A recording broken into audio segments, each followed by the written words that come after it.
आज की क्लास में हम लोग पढ़ेंगे बाग, मकबरे तथा किले। मुगलों के अधीन वास्तुकला और अधिक जटिल हो गई। वास्तुकला मतलब क्या? निर्माण से संबंधित कला। वह कला जो निर्माण में प्रयोग की जाती थी वह जटिल हो गई। जटिल मतलब कठिन हो गई। क्यों हो गई?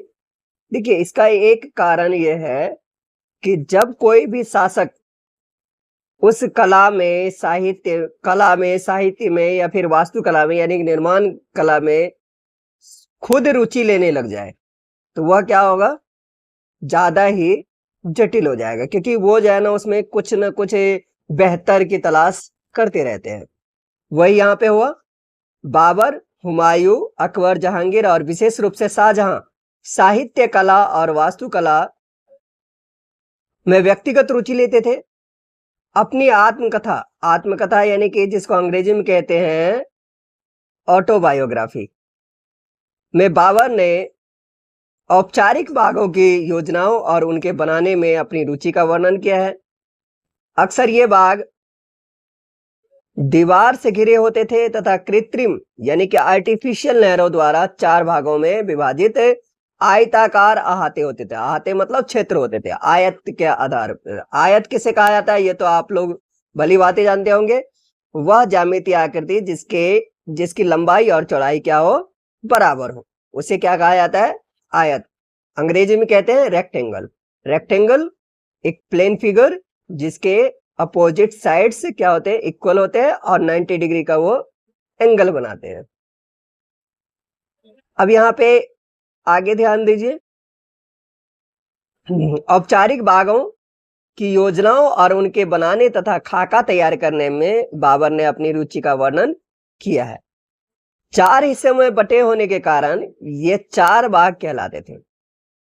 4 बाग बनाने की परंपरा देखिए, चूंकि यहाँ पे ध्यान दीजिए कि बाबर ने अपनी रुचि का प्रदर्शन किया है, लेकिन बाबर नहीं बना पाया था। लेकिन इसकी शुरुआत हुई है कब से? अकबर के शासनकाल से, अकबर के समय से। कुछ सर्वाधिक सुंदर 4 बागों को कश्मीर, आगरा और दिल्ली में जहांगीर तथा शाहजहां ने बनवाया था। आइए हम इसको चित्र 9 में देखें। यह खाका है। खाका यानी कि नमूना, एक कह सकते हैं नमूना मानचित्र, मैप है। ये हुमायूं के मकबरे के 4 बाग का खाका है। आप इसको अगर जूम करके मैं आपको दिखाऊं तो ये देखिए, आप देख सकते हैं हर एक जगह 1 2 3 4 और इसके बीच में ये नहर है, यहां से ये नहर है। इस प्रकार से ये 4 बाग बनाए जाते थे। और ये भी एक 4 बाग है। कश्मीर में शालीमार बाग का सीढ़ीदार 4 बाग है जो कि 1620 और 1634 में इसका निर्माण किया गया है। ये सीढ़ीदार है, इसमें सीढ़ी बनाई गई थी। इसके बाद आगे की अगर बात करें हम तो ये है लाल महल बारी में 4 बाग को तटीय बाग के रूप में अपनाया गया। तटीय बाग यानी तट के रूप में इस बाग को अपनाया गया। ये भी 4 बाग है। आगे अगर हम लोग इसमें देखें, अकबर के शासन काल में कई तरह के महत्वपूर्ण वास्तुकलात्मक नवाचार हुए, यानी कि वास्तुकला में नए नए तौर तरीके को अपनाया गया। नवाचार यानी कि तौर तरीके को अपनाया गया। इनकी प्रेरणा अकबर के वास्तुशिल्पियों ने, यानी कि अकबर के जो आर्किटेक्चर्स थे, यानी कि जो निर्माण कार्य के इंजीनियर कह सकते हैं आप, वो जो इंजीनियर थे ये इनके ही वंशज, किनके? अकबर के, यानी कि मुगल के जो वंशज थे तैमूर, उनके मकबरे से इनकी प्रेरणा यानी कि इनका इंस्पिरेशन, मोटिवेशन जो था वो कहां से, आइडिया कहां से लिया?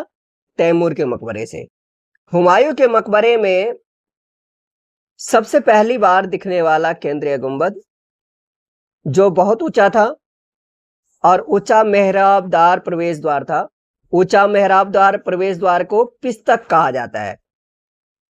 पिस्तक कहा जाता है।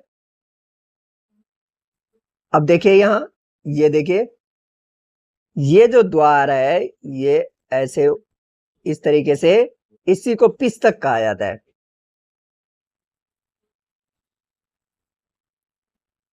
पुस्तक मुगल वास्तुकला के महत्वपूर्ण रूप बन गए। यह मकबरा एक विशाल औपचारिक चारवाक के मध्य, यानी कि जो ऑफिशियल या फॉर्मल चारबाग बनाए गए थे, उसके बीच में ये बना हुआ था। इसका निर्माण 8 स्वर्गों, जिसको हस्त विहस्त की परंपरा में हुआ था, जिसमें एक केंद्रीय कक्ष 8 कमरों से घिरा होता था। हस्त विहस्त क्या है कि एक सेंट्रल में हॉल है और इसके चारों तरफ 8 कमरे बने होते थे और इसी को हस्त विहस्त कहा जाता था। इस इमारत का निर्माण लाल बलुआ पत्थर से हुआ था तथा इसके किनारे सफेद संगमरमर से बने थे, जैसा कि आप इस चित्र में देख सकते हैं। ये देखिए। अब आगे कुछ और चित्रों को हम देखते हैं। ये देखिए, काबुल में चारबाग का खाका बनाते बाबर को दिखाया गया है। और इसके बाद ये 1590 की चित्रकारी है। 1562 व 1571 के बीच हुमायूं के मकबरे को बनाया गया था। ये जो आप चित्र देख रहे हैं, ये जो चित्र है, ये हुमायूं के मकबरे का है। इसके बाद ये देखिए, ये है दीवाने आम में सिंहासन का छज्जा। ये दीवाने आम का मतलब जो साधारण व्यक्ति के लिए एक बैठक बुलाई जाती थी, उसे दीवाने आम कहा जाता था और छज्जे पे ही सिंहासन को लगाया जाता था। इसका निर्माण 1648 ईस्वी में किया गया। आगे देखें, शाहजहां के शासनकाल के दौरान मुगल वास्तुकला के विभिन्न तत्व एक विशाल सद्भावपूर्ण संश्लेषण में मिला दिए गए। सद्भावपूर्ण संश्लेषण का इसका मतलब क्या है? सद्भावपूर्ण यानी सेंसिटिव, यानी कि एक एक बारीकी को ध्यान में रखा जाने लगा। संश्लेषण यानी कि उसको तैयार किया गया कि जिसमें कि एक छोटी सी चूक भी न रहने पाए। शाहजहां के शासन में अनवरत यानी कि लगातार निर्माण कार्य चलते रहे, विशेष रूप से आगरा और दिल्ली में। सार्वजनिक और व्यक्तिगत सभा हेतु समारोह कक्षों यानी कि सार्वजनिक के लिए दीवाने आम और व्यक्तिगत सभा कक्ष जिसमें कि कुछ खास लोग होते थे, उसे दीवान ए खास कहा जाता था। नामी है दीवान ए खास, खास लोगों की व्यक्तिगत सभा होती थी। सार्वजनिक तथा व्यक्तिगत सभा हेतु योजना बहुत सावधानी पूर्वक बनाई जाती थी। एक विशाल आंगन में स्थित यह दरबार चिहिल सुतून अथवा 40 खंभों के सभा भवन भी कहलाते थे। चिहिल सुतून यानी कि 40 खंभे का भवन। शाहजहां के सभा भवन विशेष रूप से मस्जिद से मिलते जुलते बनाए गए थे। उसका सिंहासन जिस मंच पर रखा था उसे प्रायः किबला यानी कि नमाज के दौरान मुसलमानों की जो दिशा होती है, जो मक्का मदीना की तरफ होती है, उस दिशा को किबला कहा जाता था, क्योंकि जिस समय दरबार चलता था उस समय प्रत्येक व्यक्ति उस ओर मुंह करके बैठता था। इन वास्तुकलात्मक अभिलक्षणों का इस ओर इशारा था कि राजा पृथ्वी पर ईश्वर का प्रतिनिधि था। शाहजहां ने दिल्ली के लाल किले के अपने नवनिर्मित यानी कि नए बनाए गए दरबार में राजकीय न्याय और शाही दरबार के अंतः संबंध पर बहुत बल दिया। बादशाह के सिंहासन के पीछे पित्रादुरा का मतलब क्या होता है, यहां देख लीजिए। उत्कीर्णित संगमरमर अथवा बलुआ पत्थर पर रंगीन ठोस पत्थरों को दबाकर बनाए गए सुंदर तथा अलंकृत नमूनों को पित्रादुरा कहा जाता था। पित्रादुरा के जड़ाऊ काम की एक श्रृंखला बनाई गई थी, जिसमें पौराणिक यूनानी देवता यानी कि पुराणों के यूनानी देवता जो थे आर्फियस को बीना बजाते हुए चित्रित किया गया था। ऐसा माना जाता था कि आर्फियस का संगीत आक्रामक जानवरों को भी शांत कर सकता है और वे शांतिपूर्वक एक दूसरे के साथ रहने लगते हैं। शाहजहां के सार्वजनिक सभा भवन का निर्माण यह सूचित करता था कि न्याय करते समय राजा ऊंचे तथा निम्न सभी प्रकार के लोगों के साथ समान व्यवहार करेगा। ऊंचा शासन ये प्रदर्शित करता था और सभी सद्भाव के साथ रह सकेंगे। यानी कि ऊंचाई से आप जब देखोगे तो आपको सभी बराबर दिखेंगे और यही दिखाता था ऊंचाई पे सिंहासन कि सभी उनके लिए बराबर है। शासन के आरंभिक वर्षों में शाहजहां की राजधानी आगरा थी। इस शहर में विशिष्ट वर्गों ने अपने घरों का निर्माण यमुना नदी के तटों पर करवाया था। इनका निर्माण 4 बाग की रचना के ही समान औपचारिक बागों के बीच में हुआ था। 4 बाग की योजना के अंतर्गत ही अन्य तरह के बाग भी थे, जिन्हें इतिहासकार नदी तट बाग कहते हैं। नदी तट बाग का मतलब है जो नदी के किनारे बनाए गए बाग हों, उसे नदी तट बाग कहा जाता है। इस तरह के बाग में निवास स्थान 4 बाग के बीच में स्थित न होकर नदी तटों के पास बाग के बिल्कुल किनारे होता था। शाहजहां ने अपने शासन की भव्यतम वास्तुकलात्मक उपलब्धि ताजमहल के नक्शे में नदी तट बाग की योजना अपनाई।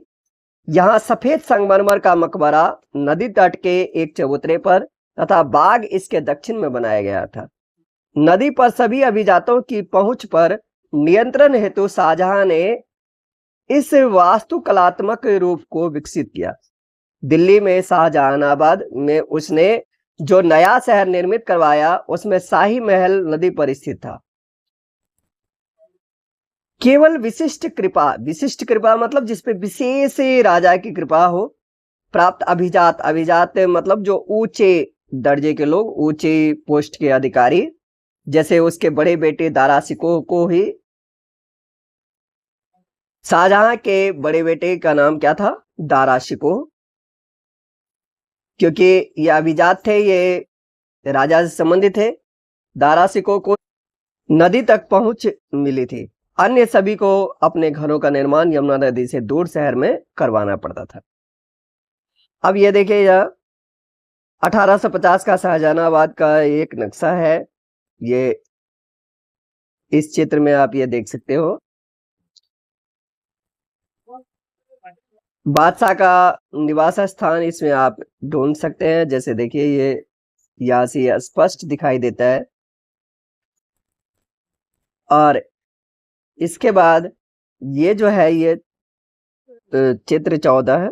एक नक्शे से आगरा के नदी तट बाग शहर का पुनर्कल्पित दृश्य, यानी कि जिसकी दोबारा कल्पना की गई हो। ध्यान दे कैसे यमुना के दोनों तटों पर अभिजातों के बाग महल स्थित है। अब ये देखिए, इसी तट पे भी है, इस तट पे भी है, और यहाँ पे ये ताजमहल है। क्षेत्र व साम्राज्य। 8वीं व 18वीं शताब्दियों के बीच जब निर्माण संबंधी गतिविधियों में बढ़ोतरी हुई तो विभिन्न क्षेत्रों के बीच विचारों का भी पर्याप्त आदान प्रदान हुआ। एक क्षेत्र की परंपराएं दूसरे क्षेत्र द्वारा अपनाई गई। जैसे उदाहरण के लिए विजयनगर में राजाओं की गजशाला यानी कि हाथी को रखने की जगह को गजशाला कहा जाता है। गजशालाओं पर बीजापुर और गोलकुंडा जैसी आसपास की सल्तनतों की वास्तुकलात्मक शैली का बहुत प्रभाव पड़ा था। इसके लिए हम अगले अध्याय में और विस्तृत रूप में पढ़ेंगे। मथुरा के निकट स्थित वृंदावन में बने मंदिरों की वास्तुकलात्मक यानी कि निर्माण शैली फतेहपुर सिकरी के मुगल महलों से बहुत मिलती जुलती थी। विशाल साम्राज्यों के निर्माण ने विभिन्न क्षेत्रों को उनके शासन के अधीन ला दिया। इससे कलात्मक रूपों व वास्तुकलात्मक शैलियों के पर संसेचन का मतलब होता है कि उसमें नया बदलाव लाना, नए तरीके से उसको सुव्यवस्थित करना। अब देखिए, यहाँ ये एक चित्र है। वृंदावन में गोविंद देव के मंदिर का अंदरूनी भाग है, जो 1590 में इसका निर्माण हुआ था। लाल बालुआ पत्थर से हुआ था। चारों में से 2 जो है प्रतिच्छेदी मेहराबों पर अगर आप ध्यान दें, ये देखिए, ये तो जिनसे इसकी ऊंची भीतरी छत का निर्माण किया गया था। वास्तुकला की यह शैली उत्तर पूर्वी ईरान यानी कि खुरासान से आई और फतेहपुर सिकरी में इसका प्रयोग किया गया था। लेकिन यहाँ से इसका प्रयोग वृंदावन में गोविंद देव की मंदिर के अंदरूनी भाग को बनाने के लिए किया गया। मुगल शासक अपने भवनों के निर्माण में क्षेत्रीय वास्तुकलात्मक शैली अपनाने में विशेष रूप से दक्ष थे। उदाहरण के लिए यानी कि क्षेत्रीय जो निर्माण शैली थी उसको अपनाने में ये क्या थे, पारंगत थे। बंगाल में स्थानीय शासकों ने छप्पर की झोपड़ी के समान दिखने वाली छत का निर्माण करवाया। मुगलों का यह बांग्ला गुंबद जो कि अध्याय 9, एक बार आइए हम देखें अध्याय 9 में ये किस प्रकार बनाया जाता था। ये देखिए, ये है 2 चाला छप्परदार झोपड़ी। तो ये जो गोलाकार संरचना होती थी और इसमें ये जो इस तरीके से कटाव होती थी, इसको भी ये मुगल वास्तुकला के जो विशेषज्ञ होते थे वो लोग इसका प्रयोग कर लेते थे। ऐसे ही इसके कुछ शैलियों का भी प्रयोग ये लोग कर लेते थे। अब आइए आगे देखें। अन्य क्षेत्रों का प्रभाव भी स्पष्ट था।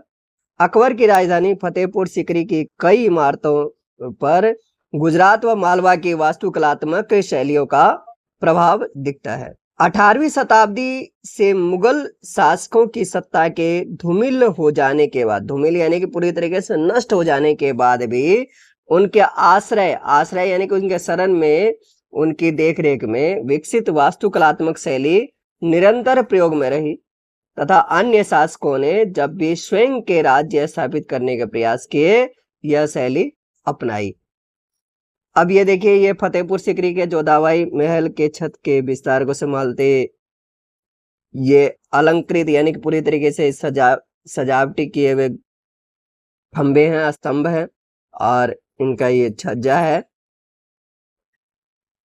ये गुजरात क्षेत्र के वास्तुकलात्मक परंपराओं से प्रभावित है। और दूसरी जगह भारत के अलावा और दूसरी जगह क्या हो रहा था उसको भी हम उस पे भी एक नजर डालते हैं। 12वीं शताब्दी से फ्रांस में आरंभिक भवनों की तुलना में अधिक ऊंचे व हल्के चर्चों के निर्माण के प्रयास शुरू हुए। वास्तुकला की यह शैली गोथिक नाम से जानी जाती है। यानी कि 12वीं शताब्दी में फ्रांस में जो चर्च बनाने की ऊंचे और हल्के चर्च बनाने की शैली थी उसे गोथिक के नाम से जाना जाता है। इस शैली की विशेषताएं हैं नुकीले ऊंचे मेहराब, रंगीन कांच का प्रयोग जिसमें प्रायः बाइबिल से लिए गए दृश्यों का चित्रण है तथा उड़ते हुए पुष्ते, दूर से ही दिखने वाली ऊंची मीनारें, घंटी वाले बुर्ज बाद में चर्च से जुड़े। इस वास्तुकलात्मक शैली के सर्वोत्कृष्ट ज्ञात उदाहरणों में से एक पेरिस का नॉट्रे-डेम चर्च है। 12वीं और 13वीं शताब्दियों के कई दशकों में इसका निर्माण हुआ। तो अभी के लिए फिलहाल इतना ही। अगले